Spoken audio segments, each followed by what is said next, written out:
चलो, good afternoon student. आज हम लोग अपना नया टॉपिक स्टार्ट करेंगे। This is atomic structure. Today we can start the atomic structure. That's clear.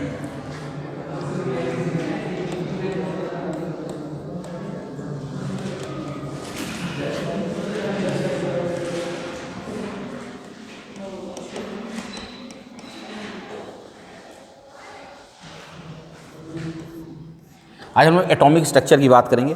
देखिए, हम एटॉमिक स्ट्रक्चर्स पे बेसिकली उन कंटेंट पे ज़्यादा बात करते हैं जिनसे, अगर हम लोग इसके लिए 3 लेक्चर हमारे लिए अलॉटेड हैं, 3 लेक्चर्स, 4 लेक्चर मैक्सिमम में इसको पूरा करना है। अगर हम 4 लेक्चर्स में 2 तरीके हैं 4 लेक्चर्स में पूरा करने के लिए, हम बहुत तेज़ी से बता दें और ज़्यादा ना सिखाएं, या दूसरा तरीका ये है कि जो मेन कंटेंट हैं उनको हम डिटेल में आपको बता दें, सिखा दें मेन कंटेंट्स को। तो हम लोग कोशिश ये कर रहे हैं कि मेन कंटेंट जिससे निश्चित रूप से क्वेश्चंस बनते हैं उस पर हम लोग पहले बात करते हुए चले जाते हैं। फिर आप लोग एनसीईआरटी रीड कर लीजिएगा, उसमें जो डाउट सेशन होगा उसमें पूछ लीजिएगा, सबसे बेस्ट तरीका। ठीक है ना? Okay.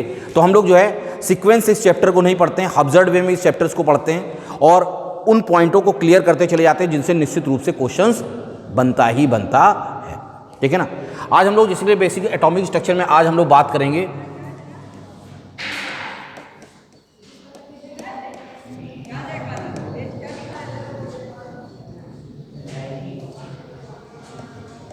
D Broglie hypothesis.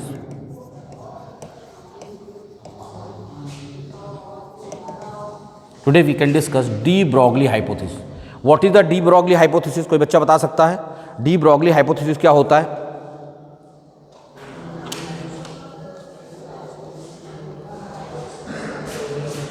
D Broglie hypothesis क्या होती है? कोई बच्चा बता सकता है? What is the de Broglie hypothesis? चलिए हम लोग बात करते हैं डी ब्रॉगली हाइपोथेसिस बेसिकली होती क्या है। पहला क्वेश्चन होता है, सर डी ब्रॉगली हाइपोथेसिस हमको बताती क्या है? एक्सप्लेन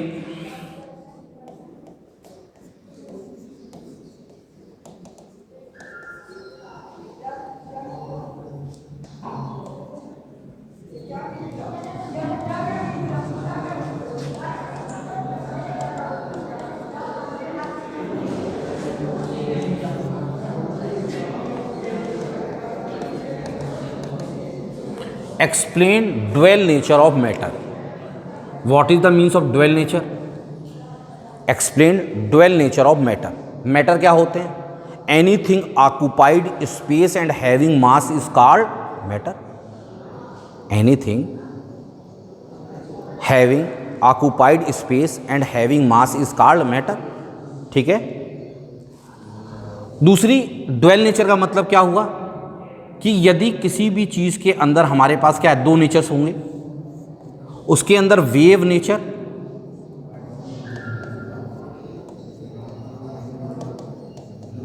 और दूसरा पार्टिकल नेचर। अगर किसी भी मैटर के अंदर अगर वेव नेचर और पार्टिकल नेचर दोनों अवेलेबल है तो हम ये कहेंगे कि उसके अंदर क्या है, उस मैटर के अंदर क्या है, ड्वेल नेचर है। उस मैटर के अंदर क्या है, ड्वेल नेचर अवेलेबल है।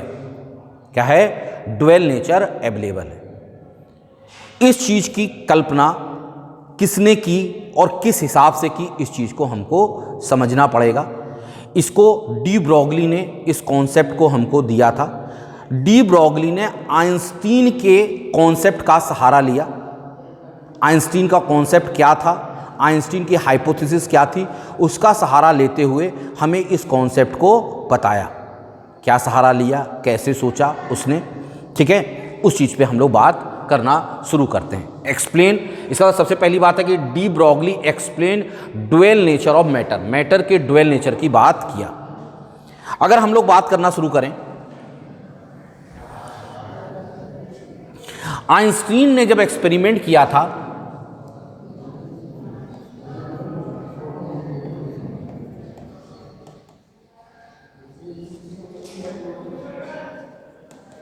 आइंस्टीन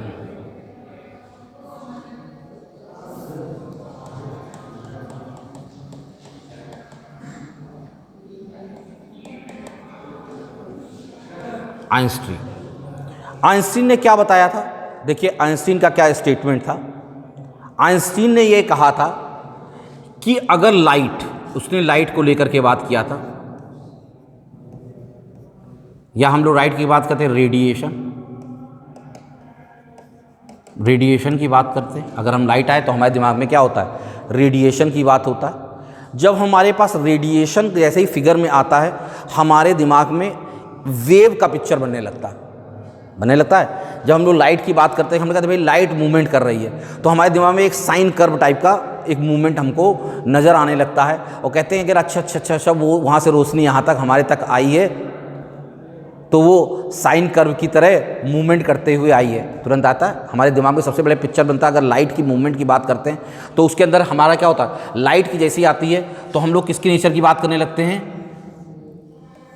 वेव नेचर की बात करते हैं। किसकी बात करते हैं? Wave character. कैसे पता करेंगे कोई भी सब्सटेंस के अंदर वेव कैरेक्टर है?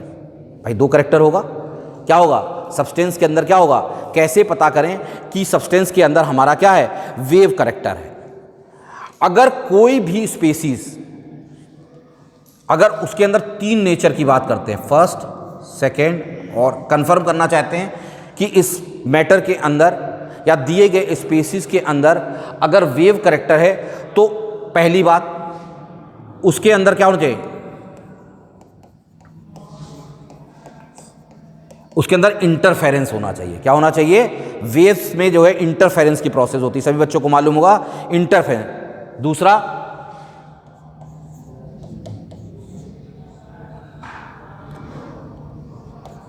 डिफ्रैक्शन होना चाहिए।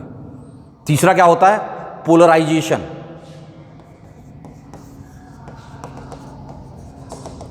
तीसरा क्या होता है? पोलराइजेशन। दैट्स क्लियर और not clear? Diffraction,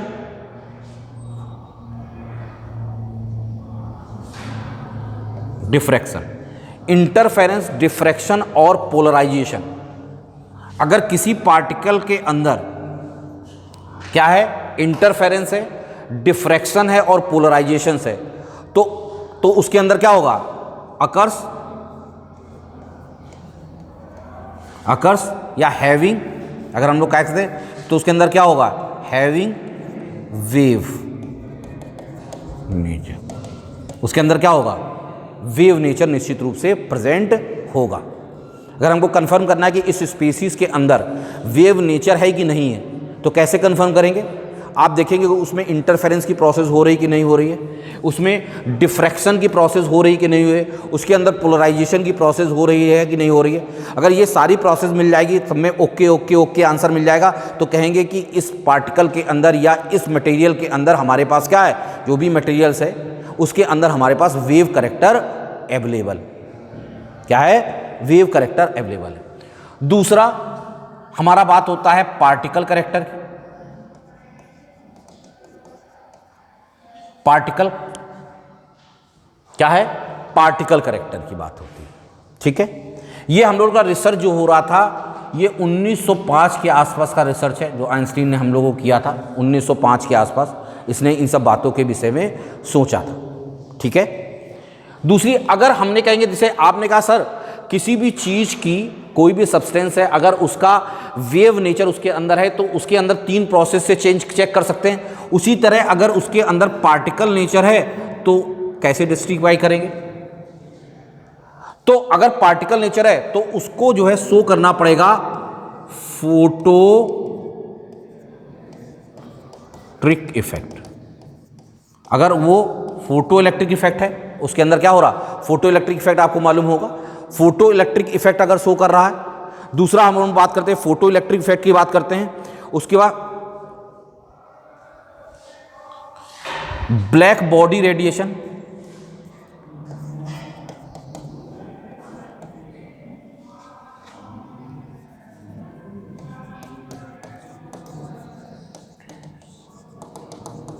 effect, black body radiation effect, Crompton effect. Crompton effect, अगर किसी के अंदर ये तीनों इफेक्ट अगर प्रेजेंट होंगे तो हम कहेंगे उसके अंदर पार्टिकल नेचर भी है। क्या है, क्या है उसके अंदर, क्या है, पार्टिकल नेचर भी अवेलेबल है उसके अंदर। क्या है, आइंस्टीन ने देखा कि जो लाइट है, लाइट जो है इंटरफेरेंस करैक्टर को भी फॉलो करती है, लाइट जो है डिफ्रैक्शन के कंडीशंस को भी फॉलो करती है, लाइट पोलराइजेशन करैक्टर को भी फॉलो करती है, लाइट फोटो इलेक्ट्रिक इफेक्ट का भी पालन करती है, light black body radiation effect को भी फॉलो करती है, लाइट क्रॉम्पटन इफेक्ट को भी फॉलो करती है। तो अगर करती है तो निश्चित रूप से लाइट के अंदर वेव नेचर भी होगा और उसके अंदर पार्टिकल नेचर भी होगा, उसके अंदर वेव नेचर भी होगा और उसको अंदर भी पार्टिकल नेचर भी होगा। इसी चीज को बेस कर करके देखिए, E बराबर, आप लोगों को याद होगा, E बराबर mc स्क्वायर, आइंस्टीन की इक्वेशन थी, आइंस्टीन की इक्वेशन थी E बराबर mc square, this is equation of Einstein. E क्या होती है, एनर्जी, m क्या होता है, मास। हम लोग कहते हैं किसी भी पार्टिकल्स को, अगर हम लोग कहते यही तो हैं कि अगर कोई भी पार्टिकल्स है, अगर हम इस किसी भी पार्टिकल्स को वेलोसिटी ऑफ लाइट से मूवमेंट अगर करा देते हैं तो he can be converted into the energy, ये एनर्जी में कन्वर्ट हो जाती। यही तो था आइंस्टीन का, यही तो सिद्धांत था। तो अगर एनर्जी में अगर हम बात कर रहे हैं तो एनर्जी का मतलब, जैसे एनर्जी दिमाग में आती है तो हमको क्या नजर आने लगता है, उसके अंदर कौन सा कैरेक्टर नजर आने लगता है, वेव कैरेक्टर नजर आने लगता है। आता है कि नहीं आता है? तो ये शायद देखिए आपको वेव को रिप्रेजेंट कर रही है, कर रही कि नहीं कर रही। जैसे हम लोग एनर्जी आती है तो हम लोग क्या कहते हैं, किसकी बात करने लगते हैं, किसकी बात करने लगते हैं, एनर्जी का मतलब क्या हुआ, उसके वेव कैरेक्टर की बात होने लगी। तो इसका मतलब लेफ्ट हैंड साइड जो है हम इसके वेव नेचर को बता रहा, एनर्जी ऑफ फोटोन की बात कर रहा हूं ना, बता रहा कि नहीं बता रहा, एनर्जी ऑफ फोटोन को बता रहा। मास, किसी भी मास को अगर हम वेलोसिटी से मूवमेंट की करते हैं, किसी मास की अगर मूवमेंट की बात कर रहे हैं तो हम इसका मतलब उसके ट्रांसलेशनल मोशन की बात करते हैं, अर्थात उसके हम किसकी बात करते हैं, पार्टिकल नेचर की बात करते हैं। तो ये इक्वेशन में E बराबर mc स्क्वायर में किसी भी पार्टिकल के दोनों नेचर छुपे थे, छुपे हैं ना। इस इक्वेशन में पार्टिकल के दोनों नेचर, लाइट पार्टिकल्स के लाइट के विषय में इसने इंफॉर्मेशन दी। आइंस्टीन ने क्या कहा, लाइट के विषय में एक इंफॉर्मेशन दी और इस इंफॉर्मेशन देने की वजह से उनके अंदर एक क्रांति आ गई और क्रांति आने के बाद उनको नोबेल पुरस्कार से सम्मानित किया गया। E बराबर mc स्क्वायर इक्वेशन के लिए तो नोबेल पुरस्कार मिला था आइंस्टीन को, याद होगा आप लोगों को। आइंस्टीन को जो है E बराबर mc स्क्वायर की वजह से तो नोबेल पुरस्कार मिला था। ठीक, फिर क्या हुआ, इसके बाद हमारा काम हुआ, ये तो बात मेरी समझ में आई आप लोगों को कि नहीं समझ में आई, अच्छी तरह से क्लियर हुई। अब नेक्स्ट बात हम करते हैं आपको,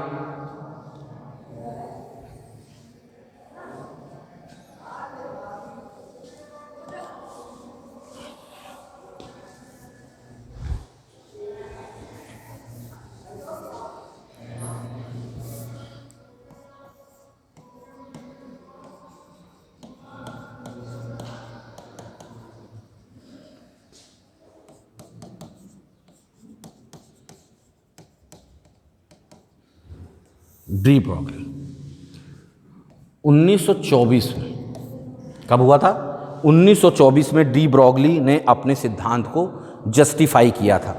और उसने क्या कहा था, पहले उसने एक सेंटेंस को दिया, नेचर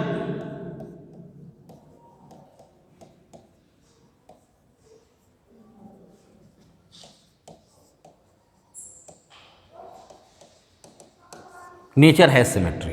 मतलब इस बात का स्पष्ट, इसने एक सेंटेंस दिया, नेचर है सिमेट्री। इसका मतलब क्या हुआ, आप लोगों को बिल्कुल बात, इसने सिर्फ ये सेंटेंस एक दिया कि नेचर है सिमेट्री।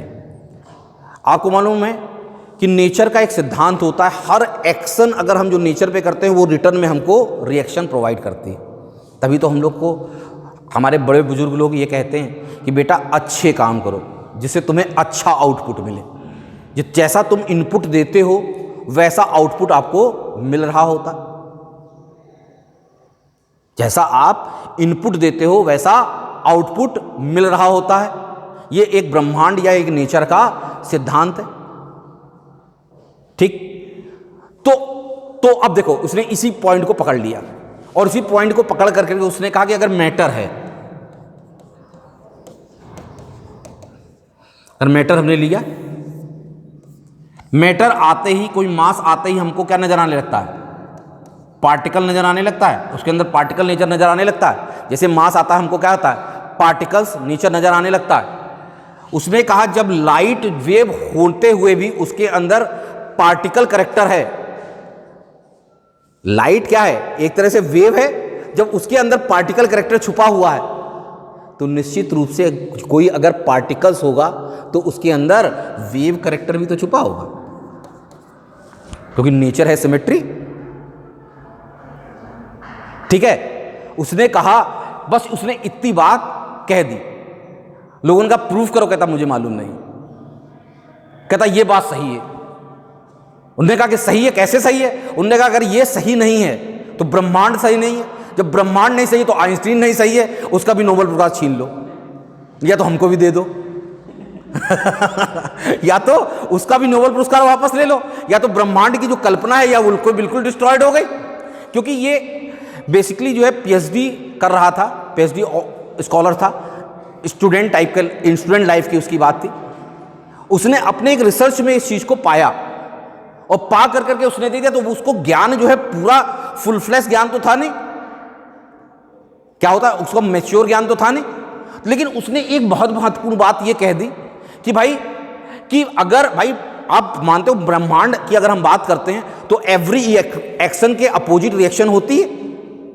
जब आइंस्टीन साहब ने यह कह दिया कि लाइट वेव होने के बावजूद भी उसके अंदर पार्टिकल करैक्टर है, तो हम कह रहे हैं कि पार्टिकल अगर कोई होगा तो उसके अंदर वेव करैक्टर भी तो होगा। पूछा कैसे? कैसे? ने कहा नेचर है सिमेट्री। उसने कहा नेचर हैज सिमेट्री। उसने कहा या तो हमको नोबेल पुरस्कार दे दो या आइंस्टीन का नोबेल पुरस्कार ले लो, या तो हमको नोबेल पुरस्कार दे दो या आइंस्टीन का नोबेल पुरस्कार वापस ले लो। फिर मामला और गंभीर हुआ। फिर क्या हुआ?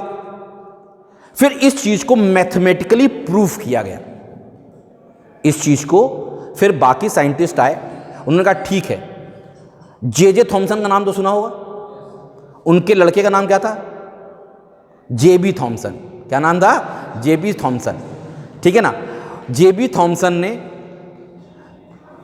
ठीक है ना, रदरफोर्ड ने, आइंस्टीन नहीं, ठीक है ना, प्लांक्स ने इन बातों का समर्थन किया। मैथमेटिकली इस बात को उन्होंने प्रूफ कर दिया और कहा कि ये जो डी ब्रॉगली जो बात कह रहा है वो बिल्कुल ठीक कह रहा है, वो गलत नहीं कह रहा। और उसने उसको मैथमेटिकली प्रूफ कर दिया। प्रूफ करने के बाद इसको नोबेल पुरस्कार मिल गया। बाद में मिला, जब उसको मैथमेटिकली लोगों ने प्रूफ कर दिया तो उसको नोबेल पुरस्कार मिल गया। जब अब लोगों ने कहा, जेपी थॉमसन ने कहा जब भैया तुमने उसको नोबेल दे दिया तो हमारा नोबेल कहां है? तो फिर क्या हुआ? इकट्ठे जो 3-4 लोगों को नोबेल पुरस्कार, इसी चक्कर में सिर्फ एक सेंटेंस की वजह से 3-4 लोगों को नोबेल पुरस्कार मिल गया। आइंस्टीन ने भी इस बात का समर्थन किया। क्यों समर्थन किया? कहीं मेरा नोबेल पुरस्कार छीन ना जाए। तो आइंस्टीन ने भी इस बात का समर्थन किया कि हाँ बिल्कुल बात ठीक कह रहा लड़का, कोई दिक्कत की बात नहीं, इसको दे दो नोबेल पुरस्कार। नहीं समझना। और जब उसको भी नोबेल पुरस्कार दिला दिया गया तो अब बता, अब क्या हुआ? अब इस चीज को भाई अब कहा गया मैथमेटिकली कि अगर कोई भी मैटर है तो उसके अंदर क्या होगा? कोई भी अगर मैटर है तो उसके अंदर क्या होगा? वेव करैक्टर होगा। वही तो कहा उसने कि उसके अंदर वेव करैक्टर होगा। उसने दिखाओ, उसने कहा भाई वेव करैक्टर है तो आप उसको दिखाइए कि इसके अंदर वेव करैक्टर है, एक्सप्लेन करो। उसने कहा ठीक है भाई, हम एक्सप्लेन करते हैं वेव करैक्टर कैसे। तो उसने कहा अगर आप एक्सप्लेन करना चाहते हो तो पहले तो ये तो बताओ कि जो आपका जो मैटर पार्टिकल मूव कर रहा है, जो मैटर पार्टिकल मूव कर रहा है तो उसके अंदर अगर वेव करैक्टर है तो उसकी हर वेव की पर्टिकुलर एक वेवलेंथ होती है। क्या होती है? पर्टिकुलर एक क्या होती है? वेवलेंथ होती है। तो आपका जो मूविंग पार्टिकल्स होगा, जो भी मूव कर रहा होगा, तो उसकी कोई ना कोई तो वेवलेंथ होनी चाहिए। तो उन्होंने कहा लो भैया, हमने फार्मूला दिया उसने, H lambda equal to H/mv या इक्वल टू H/p ये इसने एक्सप्रेशन दिया, ये एक्सप्रेशन किसने दिया? जे.बी. थॉमसन और साले आइंस्टीन के प्लांक्स ने सबने मिलजुल करके इस एक्सप्रेशन को जनरेट करके दिखाया। ये देखिए, इसका मतलब ये लेफ्ट हैंड साइड अगर आप देखें तो लेफ्ट हैंड साइड में क्या है? लैम्डा की बात हो रही है, इसका मतलब लेफ्ट हैंड साइड में हम लोग वेव की बात कर रहे हैं, क्योंकि लैम्डा वेव में ही होता है, लैम्डा कभी पार्टिकल्स में नहीं होता है। मास हमेशा मोमेंटम की अगर हम बात करें, लीनियर मोमेंटम जो होता है वो किस में होता है? लीनियर मोमेंटम एक पार्टिकल का कैरेक्टरिस्टिक है, वेव की कैरेक्टरिस्टिक नहीं है। इंपैक्ट, इंपल्स, ये सब किसकी कैरेक्टरिस्टिक है? पार्टिकल की कैरेक्टरिस्टिक है ना, पार्टिकल की प्रॉपर्टी है ना। आई एम राइट एंड कहेंगे हाँ बिल्कुल सर, ये पार्टिकल का कैरेक्टरिस्टिक्स है, आपने बिल्कुल सही कहा। तो इसका मतलब ये इधर साइड इसका पार्टिकल नेचर को एक्सप्लेन कर रहा, इसको एक्सप्लेन कर रहा पार्टिकल। लेफ्ट हैंड साइड ने वेव नेचर को एक्सप्लेन किया, राइट हैंड साइड में क्या हो गया? पार्टिकल नेचर को। तो इस इक्वेशंस में हमारा वेव कैरेक्टर भी इन्वॉल्व है और पार्टिकल कैरेक्टर भी इन्वॉल्व है। क्यों भाई, सही कहा मैंने? वेव कैरेक्टर भी इन्वॉल्व है और क्या है? पार्टिकल कैरेक्टर भी हमारा इन्वॉल्व है। क्यों भाई, सही है? सही है। उसने कहा ठीक है भाई, उसने कहा भाई आपने ये इक्वेशन दी है तो पहले तो बताइए ये इक्वेशन आपने दी किस हिसाब से, ड्राइव कैसे की?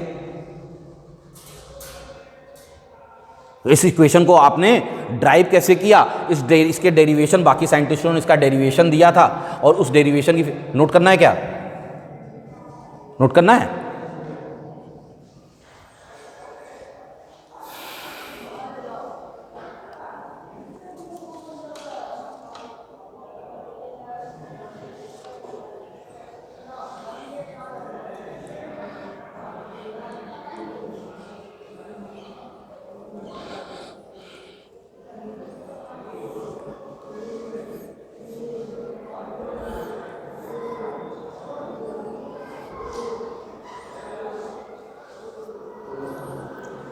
ठीक, यहां तक मेरी बात समझ में आई कि नहीं है? अच्छी तरह से सभी बच्चों को समझ में आई? अब देखो,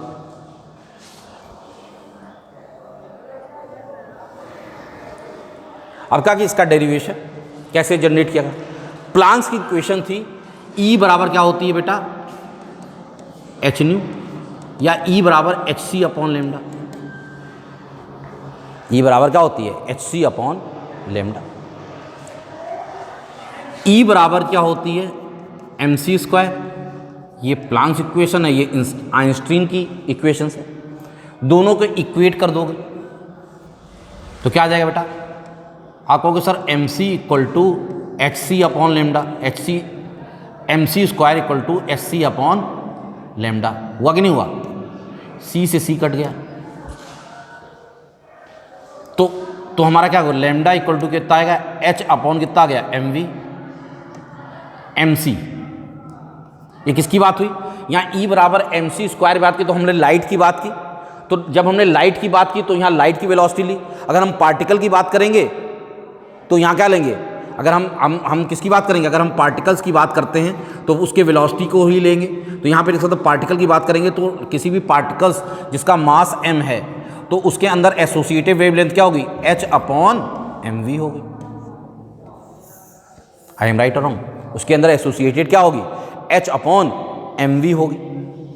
ठीक, हमने कहा बिल्कुल सही सर बात, हमको ये बात आपकी समझ में आई और डेरिवेशन भी समझ में आया। तो ये मिल कर करके भाई आइंस्टीन ने भी अपना नोबेल बचाया और बाकी लोगों ने भी अपने नोबेल को क्रिएट किया और उसको भी नोबेल मिल गया। ठीक, अब फिर स्वाभाविक है, एक नेचर है, जब दूसरे को कुछ मिल जाता है, जब अपने को कुछ नहीं मिल पाता तो दूसरे में जलन होती, थोड़ी सी उसकी लकड़ी करते रहो भाई, हैं? अब उसने कहा अब इसका नोबेल पुरस्कार, सारे साइंटिस्ट लग गए कि अब इसका नोबेल पुरस्कार छिनवा ही दो। उसने कहा ठीक है, कहता है अच्छा ऐसा है तो अब हमको दिखाओ। क्या भी है? ई बराबर एच डी तो हम लोग ड्राइव करके आए थे ना, वो तो फोटोन प्लांक्स ने क्वांटम थ्योरी दी थी ना। प्लांक्स क्वांटम थ्योरी ने बता दिया था कि हर पार्टिकल्स का जो होता पैकेट के फॉर्म में मूव करता और एक फोटोन की एनर्जी एच नी होती है। ये प्लांक्स ने दिया था। ये कॉन्सेप्ट का उसने कौन दे चुका था? प्लांक्स दे चुका था। और उससे पहले ये बात लड़ाई कब हो रही थी? 1924। इससे पहले प्लांक्स की इक्वेशन आ चुकी थी, ई बराबर एच न्यू, मार्केट में अवेलेबल थी, ई बराबर एच न्यू। कोई दिक्कत? फ्रीक्वेंसी एच प्लांक्स कांस्टेंट, मालूम नहीं है क्या? प्लांक कांस्टेंट की वैल्यू भी नहीं मालूम होगी। चलो अभी कैलकुलेट करते हैं। Text clear? अब एक साइंटिस्ट को भाई बहुत बुरा लगा, बहुत साइंटिस्टों को। अब कहा चलो तुम्हारा नोबेल अभी समझते हैं। उनने कहा ठीक है, एक साइंटिस्ट था, ये साइंटिस्ट है दुखी टाइप का, इसका विद्वान साइंटिस्ट, ठीक। इनने कहा भैया देखो, अब अरे सुनो तो मेरी बात है, मास्क लगाएं इसका, अच्छा हाथ भी है, अरे साइंटिस्ट है ना, कुछ भी हो सकता है, ये लो, ओके आपका साइंटिस्ट हो गया पूरा कंप्लीट। चलो अरे सुनो, बाल वाल लगा दे इसके, ठीक है। अब तो सही हो गया, पंडित नहीं रहा ना, अब बाल भी आ गए। अब समझो कॉन्सेप्ट, समझो तुम लोग साइंटिस्ट को समझने लगे हो उसके अंदर के कॉन्सेप्ट को समझोगे, ठीक है। अब एक साइंटिस्ट था, उनने कहा देखो भाई, अब साइंटिस्ट कितना हुआ, कुछ ग्राम का होगा, कितना आदमी कितना का, 150 ग्राम का तो होता ही है। उन्होंने कहा भैया एक साइंटिस्ट था, वो क्या था, 100 kg का था। उनने कहा भैया देखो, हम तो किसी वेलोसिटी से अब दौड़ना शुरू कर रहे हैं। उन्होंने कहा भैया हम 2 मीटर पर सेकंड की रफ्तार से, थोड़ा मोटे आदमी हैं, ज़्यादा दौड़ नहीं पाएंगे, ठीक। कहता हम दौड़ रहे हैं, अब मेरे अंदर एसोसिएटेड वेव दिखाओ, जिसका मतलब अगर हम दौड़ रहे हैं, तुमने कहा कि एवरी मूविंग पार्टिकल्स, इसका मतलब इसका स्टेटमेंट क्या था कि एवरी, स्टेटमेंट की बात करें, every moving particles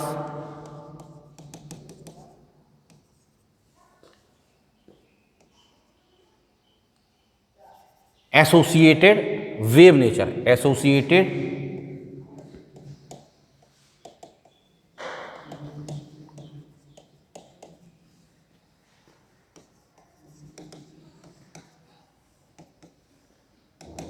every moving particle associated wave nature, statement है। उसने कहा कि भाई हम कह रहे हैं कि every moving particles have associated wave nature, तो साइंटिस्ट का ठीक है एसोसिएटेड, तो मेरे अंदर भी तो वेव है, निकालो, दिखाओ हमारे अंदर वेव है। उन्होंने कहा ठीक है, कहता हो ठीक, कहता अभी देखो कैलकुलेट करते हैं। उन्होंने कैलकुलेट करना शुरू किया, लैम्डा इक्वल टू, उसने कहा देखो भाई H/mv मालूम है आपको फार्मूला, अभी मैं मेरे साथियों ने दिया है। उन्होंने कहा हाँ माई मालूम है। प्लांक कांस्टेंट की वैल्यू मालूम होती है सभी बच्चों को, 6.62 इंटू 10⁻34 जूल सेकेंड होती है, ठीक है, इसकी वैल्यू मालूम होती है, ठीक। डिवाइडेड बाई मास, साइंटिस्ट कितने ग्राम का है, 100 kg का, निकाल रखो भाई मास, इंटू 2 मीटर पर सेकेंड के हिसाब से जोड़ रहा, इक्वल टू, उसने कहा 3.31 इंटू 10⁻36, ये आ गया कि नहीं आ गया, इतने क्या आ गया, इतने के कितना आ गया, मीटर आया ना, या इक्वल टू कितना गया, 3.31 इंटू 10⁻26 एंगस्ट्रॉम, 10 से -10 से भाग दे दिया, एंगस्ट्रॉम में बदल गया। उन्होंने कहा भैया देखो तुम्हारी वेवलेंथ इतनी है, तुम्हारी वेवलेंथ इतनी है। उसने कहा हैं, उन्होंने कहा ये तो नहीं है, उन्होंने कहा है, कह रहा डिटेक्ट कर लो। उसने कहा हम वो कह रहे हैं कि इतनी है तुम्हारी वेवलेंथ, वो कह रहा हमको तो दिखाई नहीं दे रही इतनी हमारी वेवलेंथ है। उन्होंने कहा डिटेक्ट कर लो। बहुत समझदार टाइप का था, क्लेवर टाइप का था, क्योंकि जितने भी उस समय इंस्ट्रूमेंट प्राप्त थे वो 0.001 एंगस्ट्रॉम से छोटी वेवलेंथ को कैलकुलेट नहीं कर पा रहे थे। उसने कहा क्या भैया देखो इट इज, इसने तुरंत समझाया, नॉट डिटेक्टेड। कहा क्यों नहीं डिटेक्ट, क्या भैया देखो अभी तक जितने इंस्ट्रूमेंट हैं वो 0.001 एंगस्ट्रॉम है, तुम्हारी वेवलेंथ इसलिए तुम्हें नजर नहीं आ रही है कि तुम्हारी वैल्यू इससे बहुत, अरे 10⁻³ ऑर्डर हुआ और यह 10⁻26 ऑर्डर हुआ, कह रहा दूर दूर तक इसीलिए तुम्हें नजर नहीं आ रही बेवकूफ, समझ में नहीं आ रहा तुम्हें। और सुना, उनने कहा तुम्हारे अंदर एसोसिएटेड वेवलेंथ इस रेंज की है, इसीलिए तुम्हें नहीं दिखाई दे रही और तुम्हारे अंदर वेव कैरेक्टर का एहसास नहीं हो रहा, तुम साइन कर्व की तरह उड़ नहीं पा रहे हो, तुम इसीलिए चल पा रहे हो। समझ में आया, उसको समझा दिया, कब बैठो, ठीक, क्लियर हो गया, इसका फंडा क्लियर हुआ कि नहीं क्लियर हुआ। अब देखो, फिर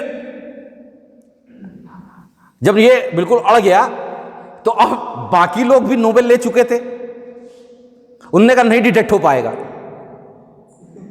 जब उसने ये कह दिया कि भैया डिटेक्ट नहीं हो पाएगा, तो कह रहा नहीं डिटेक्ट होगा तो अब तुम अपना भी नोबेल वापस करो। उन्होंने कहा ठीक नहीं। अब बाकी जो जेबी थॉमसन और ये सब ले जा चुके थे नोबेल, उन्होंने कहा भैया अपना तो नोबेल फिर गायब होना, अब बचाओ उसको। उन्होंने कहा देखो हम कैलकुलेट, लड़ाई ना करो, हम देखो कैलकुलेट करके दिखा रहे हैं। उनने उठाया, फिर इलेक्ट्रॉन पार्टिकल्स को कंसीडर किया। किसको कंसीडर किया? इलेक्ट्रॉन पार्टिकल को कंसीडर किया। सभी बच्चों को मालूम है कि सर इलेक्ट्रॉन पार्टिकल का मास जो होता है 9.1 इंटू 10 टू द पावर कितना होता है, -31 kg होता है। सभी बच्चों को मालूम? उस समय तो भाई मास ऑफ इलेक्ट्रॉन तो मालूम था ना, कि नहीं मालूम था? ये तो फंडामेंटल पार्टिकल्स थे। ये तो उस जमाने, उसके पिताजी के जमाने का था, जब मास निकल गया था उससे पहले का निकला हुआ मास रखा हुआ था। तो लड़का बता रहा था, जेबी थॉमसन, जे थॉमसन ने सब कुछ बता दिया था, उसके लिए रास्ता आसान कर दिया था कि लो बेटा ये भी है तुम्हारे पास, ठीक। m equal to 9.1। Generally on average अगर हम लोग वेलोसिटी ऑफ इलेक्ट्रॉन देखते हैं तो on average velocity of electron जो होती है, वेलोसिटी ऑफ इलेक्ट्रॉन की बात करें वी, तो 10 टू द पावर 4 से 10 टू द पावर 6 के रेंज में होती है मीटर पर सेकेंड में। और उसकी वेलोसिटी की रेंज जो होती है वो 10 टू द पावर 4 से 10 टू द पावर 6 मीटर पर सेकेंड की रेंज होती है उसकी वेलोसिटी की, इलेक्ट्रॉन की वेलोसिटी की, ठीक है, ओके। वैल्यू को रख के थोड़ा सा कैलकुलेट करने की कोशिश करते हैं। मैंने कहा आओ देखो समझो, सब अपना नोबेल बचाने में लगे हुए हैं।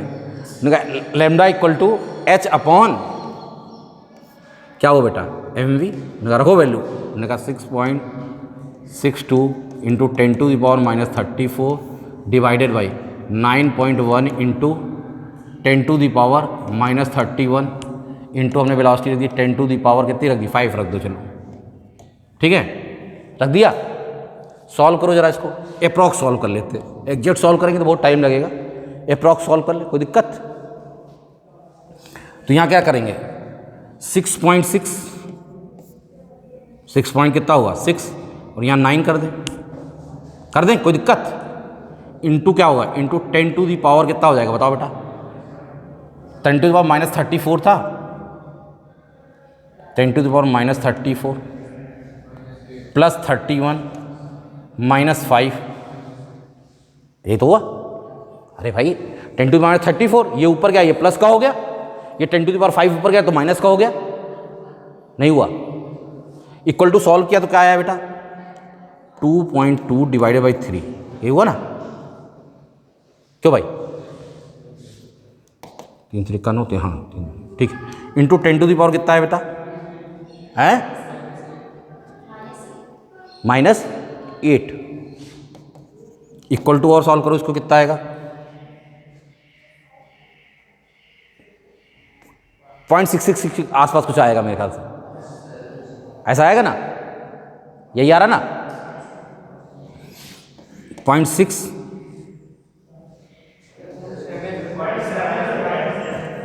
हाँ हाँ 0.7 आगे, फिर 3 आएगा, हाँ 3 आएगा, फिर आगे 3 3 से चलता रहेगा, नहीं है क्यों भाई, कोई दिक्कत? इंटू 10 टू दी पावर कितना होगा, -8, क्या हुआ, ये मीटर आया। इसको अगर हम डिवाइड कर दें किससे, 10 टू दी पावर -10 से, तो ये किस में बदल जाएगा, एंगस्ट्रॉम में। सॉल्व करो कितना आया,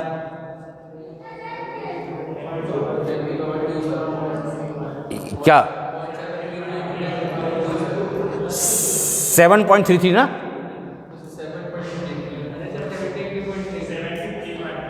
73.33 आगे काम बन गया। ये प्रॉपरली डिटेक्ट किया जा सकता है। जब हमने कहा कि मिनिमम वैल्यू कहाँ से 0.001 तक डिटेक्ट की जा सकती है, तो क्या इस वैल्यू को तो बहुत आराम से डिटेक्ट किया जा सकता है, तो दशमलव से पहले की बड़ी वैल्यू आ गई।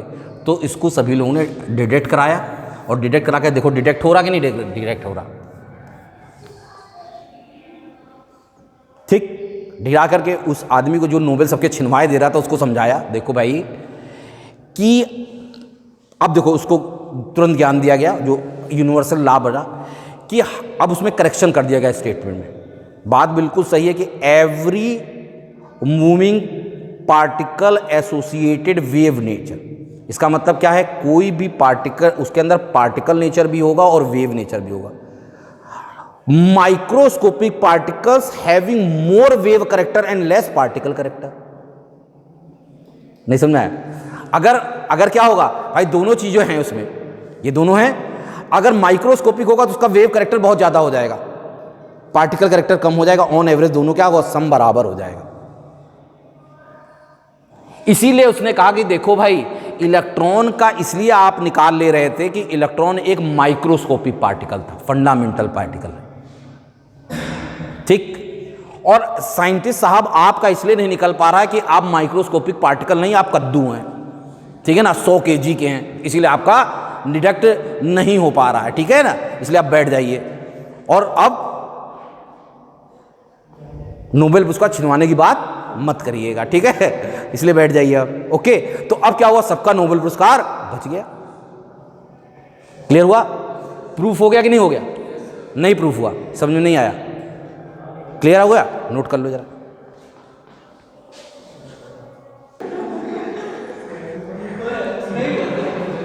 चलिए, यहां तक मेरी बात समझ में आएगी, सबका नोबेल पुरस्कार बच गया, ठीक है ना, काम हो गया।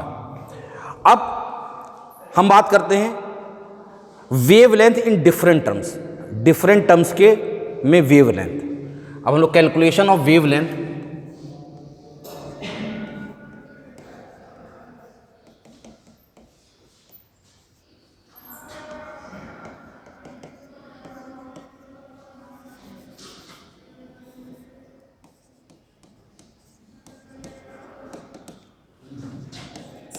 डिफरेंट टर्म्स,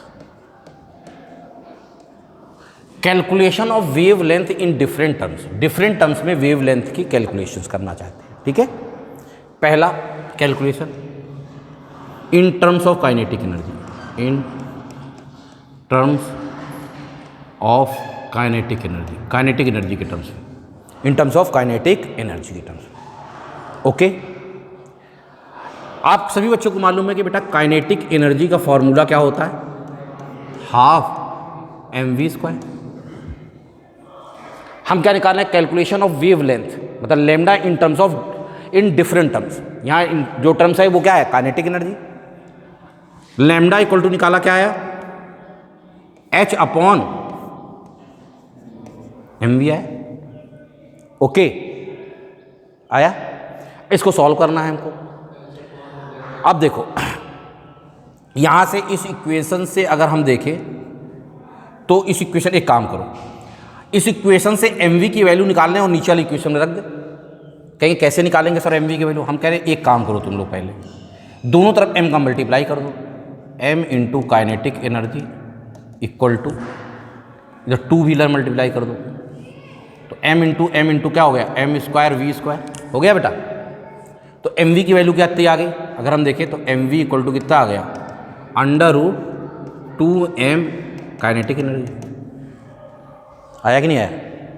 नहीं समझ में, वैल्यू रख गई क्या ना सर, आराम से निकल गया। Lambda equal to h upon √2m into kinetic energy,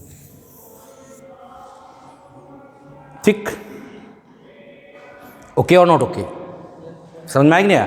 तो इसका मतलब अगर किसी की काइनेटिक एनर्जी किसी पार्टिकल की मालूम है तो अर्थात उसके अंदर एसोसिएटेड वेवलेंथ क्या है वो हमको पता है।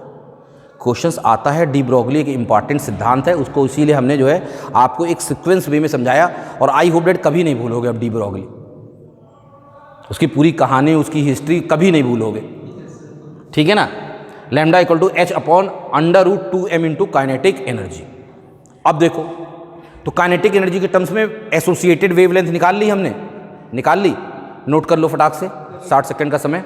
आगे देखो, अब बताओ इसका मतलब क्या है। अब देखिए, यहाँ से सवाल को बहुत अच्छा इंटरेस्टिंग मूड दे सकता है हमारे तरह इंटेलिजेंट अगर आदमी पेपर सेटर होगा तो। काइनेटिक एनर्जी डिफरेंट कंडीशन में हम लोग देखते रहते हैं। जैसे हमने कहा मैग्नेट में कोई पार्टिकल मूव कर रहा है मैग्नेटिक फील्ड में, तो उसकी काइनेटिक एनर्जी निकाल लोगे। मैग्नेट में चले गए हम लोग।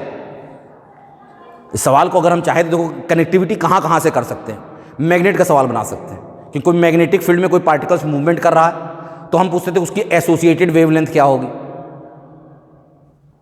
नहीं समझ में? तो अब मैग्नेटिक फील्ड को याद करोगे तो मैग्नेटिक फील्ड में आप उसकी काइनेटिक एनर्जी निकालने के बहुत से फिजिक्स में फार्मूले आपको मालूम, अब निकालो। दूसरी तरह से हमसे क्या पूछ सकता है, इलेक्ट्रिक फील्ड या पोटेंशियल डिफरेंस।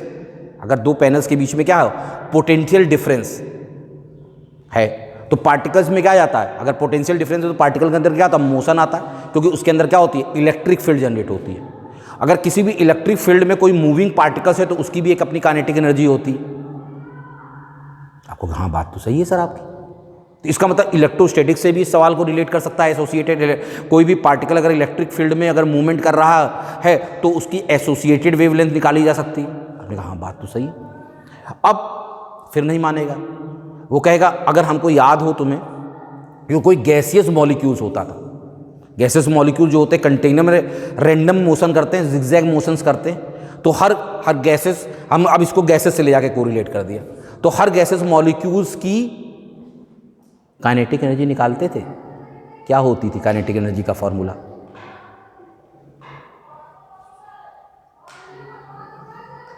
क्या होता था? नहीं मालूम। चलिए हम एक एक बात करें। अब भाई आप लोग ज़्यादा होशियार है लग रहा। अब लेकिन हम आपको समझदार बच्चों को हमने बहुत बड़ा हिंट दे दिया कि इस सवाल में अगर किसी भी तरह से बात कर रहा हो, किसी भी एसोसिएटेड वेवलेंथ की बात कर रहा हो, तो समझिएगा कि यही वाला जनरल फार्मूला लग रहा होगा। हमको उस सिचुएशन का, उस कॉन्सेप्ट के द्वारा हमको काइनेटिक एनर्जी बस निकालना है। तो हमारा उद्देश्य क्या होगा, सीधे सीधे काइनेटिक एनर्जी उस पर्टिकुलर इलेक्ट्रो है तो इलेक्ट्रोस्टैटिक्स में काइनेटिक एनर्जी कैसे निकाली जाती है उस पर ध्यान जाएगा। मैग्नेटिक फील्ड होगा तो मैग्नेटिक फील्ड में कैसे काइनेटिक एनर्जी निकालेगा, उस पर हमारा पूरा कंसंट्रेट। मतलब इस सवाल को हम घुमा करके अगर हमको कठिन बनाना होगा तो फिजिक्स से टर्न करा के केमिस्ट्री में रख देंगे कि बच्चा सवाल ना कर पाए। भाई टीचर एग्जामिनर पेपर सेटर का ये होता है कि बच्चा सवाल ना कर पाए, और बच्चे की इंटेलिजेंसी होती है कि हम चाहे जितना कठिन सवाल बना लो हम कर लेंगे। दोनों में यही लड़ाई चलती रहती है। ठीक है, चलिए देखिए अब हम लोग बात करते हैं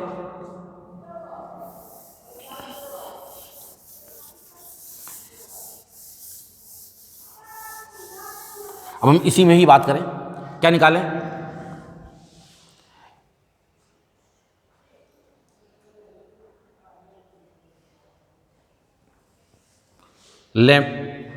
लैम्डा फॉर, इसी में ही अभी चल रहे हैं, lambda for moving gas molecule.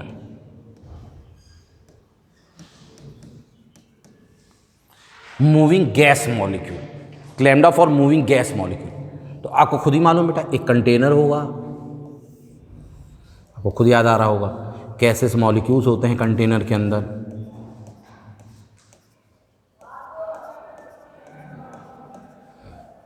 तो जिगजैग मोशन करता है, कोई पार्टिकल इधर जाएगा, कोई इधर जाएगा, कोई इधर जाएगा, कोई ऐसे जाएगा, कोई ऐसे जाएगा, कोई ऐसे जाएगा, कोई ऐसे जाएगा।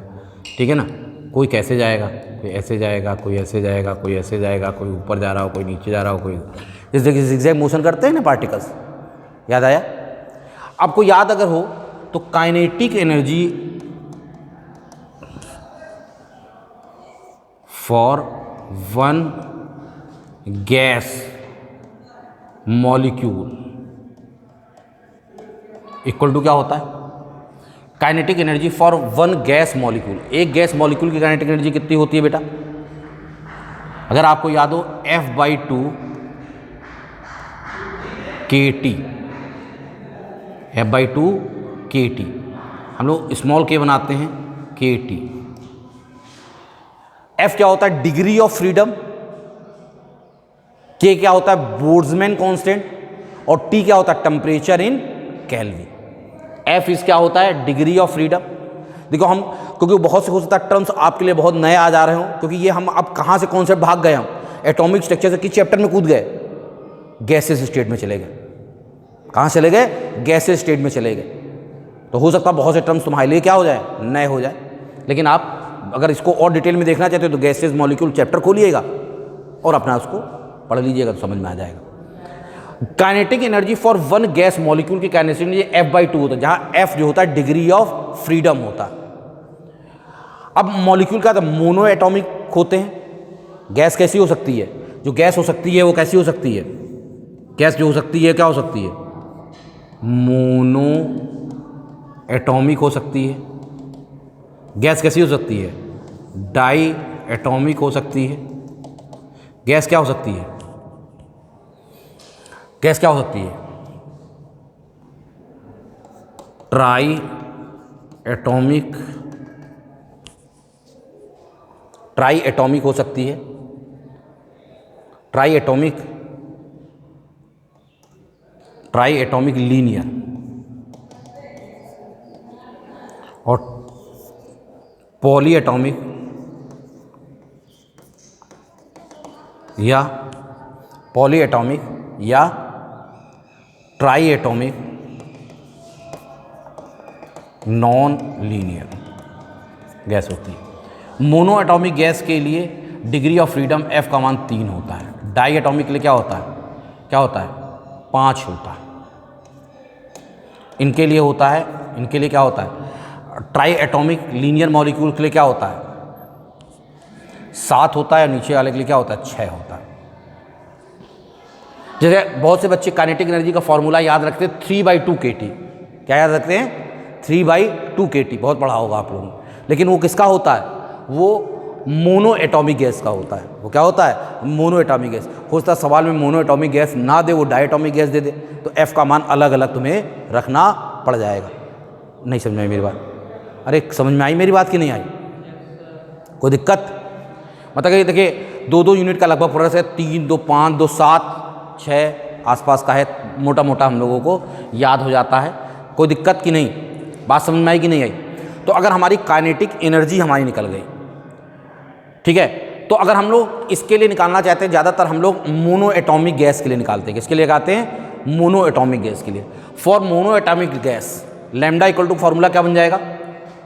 नोट कर लिया आप लोगों ने? ठीक है, नोट कर लिया। फॉर मोनो एटॉमिक गैस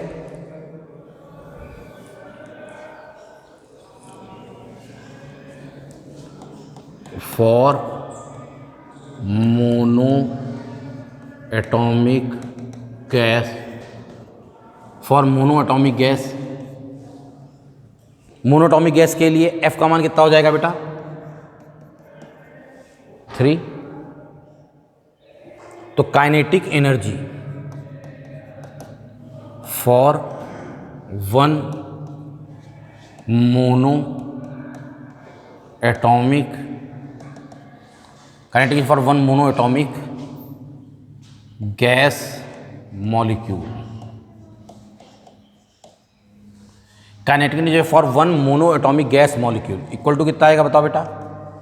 हम किसकी बात कर रहे हैं? मोनो एटॉमिक की बात करें ना, तो F का मान कितना हो जाएगा? 3/2 kT। यहाँ K का मतलब आपको मालूम है ना? K का बोल्ट्जमैन कांस्टेंट, T का मान टेम्परेचर इन केल्विन, ठीक है ना, और 3/2 कोई दिक्कत है? अब मुझे बताओ, अगर हम लोग अपनी बात को आगे बढ़ाएं तो इसका मतलब ये हमारी kinetic energy for one molecules हो गया। एक मॉलिक्यूल की क्या हो गई? काइनेटिक एनर्जी हो गई कि नहीं हो गई? बताओ बेटा। अब हमारा काइनेटिक एनर्जी के टर्म्स में फॉर्मूला क्या होता है? लैम्डा इक्वल टू कितना होता है? H/√2m into kinetic energy, into kinetic energy. Dash clear और नॉट क्लियर? इक्वल टू क्या आएगा बेटा? This indicate there lambda equal to क्या हो गया? H अपॉन क्या हुआ बताओ? अंडर रूट, वैल्यू रखना शुरू करो, 3m into kinetic energy 3/2 kT, 2 से 2 कट गया, इक्वल टू क्या है बताओ बेटा? इक्वल टू क्या है? H upon under root 3m kT, 3m kT। m क्या होगा? Mass of one gases molecule, mass of one gases molecules, एक गैसेस मॉलिक्यूल का मास। किसी भी चीज़ का मास निकालना है, किसी भी गैसेस मॉलिक्यूल का एक गैसेस। तो हम मोनो एटॉमिक ले रहे हैं, तो मोनो एटॉमिक में सबसे ज़्यादा फेमस गैस कौन सी होती है? हीलियम। अगर मोनो एटॉमिक में देखें तो हीलियम का। तो अगर हमने कहा कि बेटा जरा हीलियम के में एसोसिएटेड वेवलेंथ निकालो, अब ये अरे सर बहुत आसान है। मैंने कहा आसान है तो बेटा निकालो। तो He के लिए आपने निकाला, तो आपने कहा He के लिए सर He के एक मॉलिक्यूल का मास निकालो, तो मास ऑफ वन मॉलिक्यूल, इसके लिए m का मान कितना होगा बताओ, 4 AMU। 4 AMU होता है कि नहीं होता? अच्छा, और AMU की वैल्यू जो होती है वो कितनी होती है बेटा? AMU की ग्राम में, एक AMU बराबर कितने ग्राम के होते हैं? एक AMU बराबर कितने ग्राम का होता है? एक AMU बराबर कितने ग्राम का होता है? एक AMU बराबर हाउ मेनी ग्राम्स?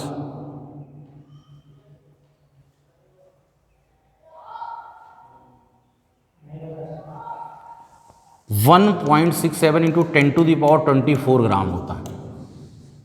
ये वैल्यू शायद, ये वैल्यू जो होती है शायद 1/n0 होती है, जो सॉल्व करोगे तो ये आ जाती है। ठीक है, तो आप इसमें ग्राम में बदले। आपने कहा ये तो सवाल जो होगा बहुत खतरनाक टाइप का हो गया। H का मान रखो 6.02 इंटू 10⁻⁻। इस भैया इसका रखो, K का रखो, सबका रखो, तो भैया सवाल का कैलकुलेशन बहुत बढ़ गया कि नहीं बढ़ गया? अरे हमने कहा सही तो नहीं, सही है कि नहीं? फिर हमने आपको बचाने के लिए हमने एक काम कर दिया, इसकी अप्रॉक्स वैल्यू निकाली जा सकती है। हमने क्या किया कि सबकी वैल्यू को रख करके हमने कैलकुलेट कर लिया, सारे कांस्टेंट की वैल्यू हमने रखी थी और रख करके हमने उसको कैलकुलेट कर लिया। और कैलकुलेट कर करके हमने क्या किया, एक जनरल फार्मूला बना दिया। ये सारी वैल्यू अगर हम कैलकुलेट करके रखते हैं तो लगभग वैल्यू आती है 25.6 divided by √m into √T, इतने एंगस्ट्रॉम।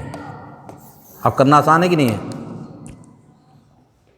भाई? मोलर मास को हमने कन्वर्ट कर लिया, उसकी वैल्यू को कन्वर्ट कर लिया, जो भी है, ठीक है ना भाई। m का टर्म्स आएगा 4 इंटू डेट आएगा, तो 4 को m मान लिया। फिर हमने सबकी वैल्यू रखी, ये सब कैलकुलेट किया, हमने t को छोड़ दिया। देखो √T था तो √T को बाहर निकाल लिया।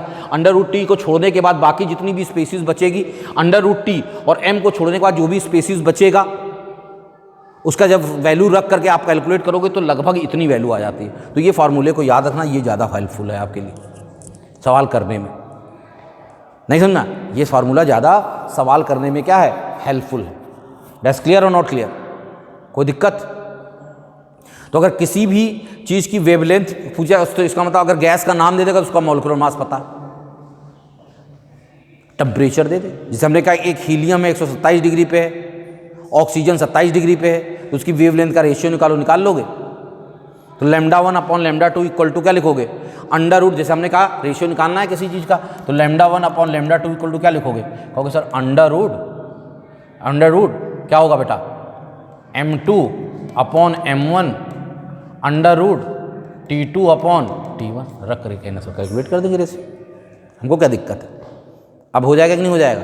अरे हो जाएगा कि नहीं हो जाएगा, बोलो भाई। नहीं होगा? चलो आगे बढ़ो।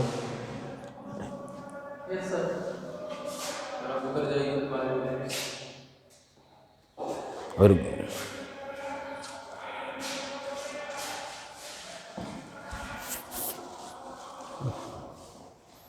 चलिए फिर आज का लेक्चर यहीं ख़त्म करते हैं, फिर आगे हम लोग फिर कंटिन्यू करेंगे। Text clear?